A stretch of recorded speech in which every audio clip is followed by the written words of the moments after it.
बुराई की एक पहचान है, वो एक बुराई से बुराई रुकती नहीं है। जब हम एक बुराई से जुड़ते हैं तो बुराइयों की एक श्रृंखला चल निकलती है और हमको दूसरी बुराई प्रेरित करती है कि ये भी कर लो, ये भी कर लो, ये भी कर लो। इसके लिए एक बड़ा सुंदर उदाहरण है। किसी महात्मा जी को किसी स्थान पर किसी सज्जन गृहस्थ ने, सज्जन व्यक्ति ने ऐसा भोजन करते हुए देखा जो उनके लिए वर्जित है, पाप है, त्याज्य है। तो उन्होंने पूछा, महात्मा जी, भिक्षो मांस निषेवणम प्रकुरुषे, अरे तुम जैसा त्यागी, तपस्वी, धर्मात्मा आदमी जो सात्विक विचारों का, सात्विक व्यवहारों का प्रतीक है, वो मांस खाता है? तो महात्मा जी कहने लगे, तुम मांस की बात करते हो, किम तेन मद्यम बिना। अरे भाई, कोई मांस खाता है और उसके साथ शराब नहीं पीता तो बेकार करता है। मांस खाने का आनंद ही तब है जब उसके साथ शराब हो। बोले, अरे बाप रे महात्मा जी, तुम अकेला मांस ही नहीं खाते हो, शराब भी पी लेते हो? कहता है, मद्यम चापि वरम वरम हो वारांगना हिस्सह। कहता है, अरे भले आदमी, तू समझता ही नहीं है।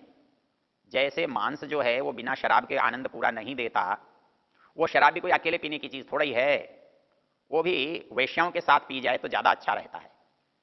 वो कहता है, वारांगना भी सह, वारांगनाओं के साथ बैठकर उसको पिया जाए तो उसका आनंद बढ़ता है, वास्तविक आनंद आता है। ये घबराकर बोला, उसने कहा, तासाम अर्थ रुचि, वो तो आपको बिना पैसे अपने पास नहीं फटकने देंगे, फिर आप क्या करते हो? कुतस्तव धनम, इन सब कामों को करने के लिए आप धन कहां से मिलता है? कोई परिश्रम तो आप करते नहीं, कोई नौकरी आप करते नहीं, कोई मजदूरी आप करते नहीं, आप तो भिक्षुक हैं। कहता है, तासाम अर्थ रुचि कुतस्तव धनम, कहता है, द्यूते न चौरिय नवा।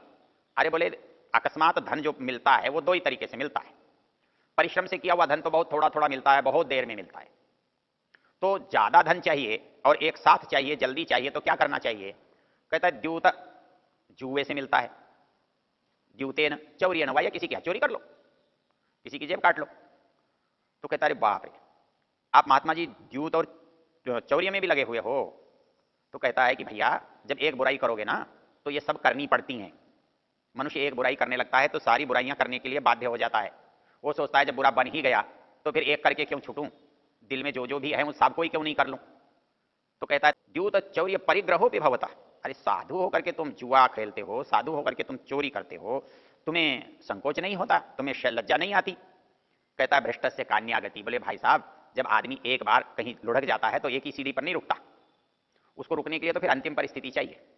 तो इसलिए जब हम एक बुराई में अपना कदम रख देते हैं तो वो एक बुराई करके हम रुक नहीं पाते, रुक नहीं सकते। हम बुराई में जब रास्ते में पैर उठा देते हैं, पैर रख देते हैं, तो वो पैर हमारा फिसल जाता है और वो पैर फिसल कर कहाँ रुकता है? जहां जमीन आती है, नीचे गिर जाता है, तब रुकता है।